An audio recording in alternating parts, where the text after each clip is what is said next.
Hey Nick, so now that you got some skins on the wall, and you mentioned the word "shall" in those laws, versus the other laws, which gives the officer to use their own Discretion. judgment, if you will. So, do you think there should be more laws that say "shall" to keep their conscience out of it, their own judgment, or should they be left alone?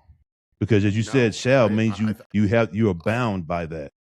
I think there should not. I think that the officer, through their investigation, should be able to make it. The more shells you have, our prison systems are going to become more overly populated than what they already are. Gotcha. Mm-hmm.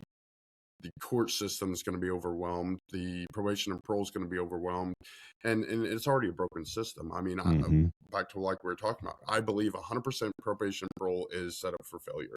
Like they are not out here to help you get better and make sure you walk that 5 years of probation. It's not.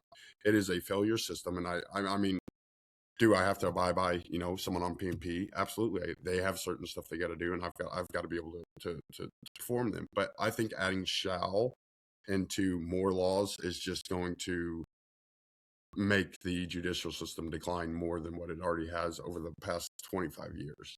I'm with you. Yeah, And I worked at a maximum security prison for 2 years. And the biggest thing I learned is about 70% of the guys in there didn't need to be in there. 70% of the guys that was in that prison did not deserve to be there. Yeah, but this to me, this is something. There was no that's been victim in played their on us. crime. Yeah, this has been played on us. Like when I grew up, we had McGrubb. We had certain police would come to the school and get in the neighborhood and hoot with you, play football. We no longer do that. We don't normally look to connect with the community to build some type of balance, right? Yeah. Even when I went to the police academy, I learned a lot of case law that I didn't know, right? That I did know. Why at 18 years old, at 16 years old, we don't have case law classes for new drivers coming onto the road, so they have a better understanding of what they can and cannot do. The officer pulls you over, roll your window down, show them your ID, keep your hands visible, because it's about safety. It's about public safety and officer safety, right? Those are at least one or two main factors, but we don't know. We don't do that. So we're subject to ignorance, right? Because if we don't look into it ourselves, we don't know.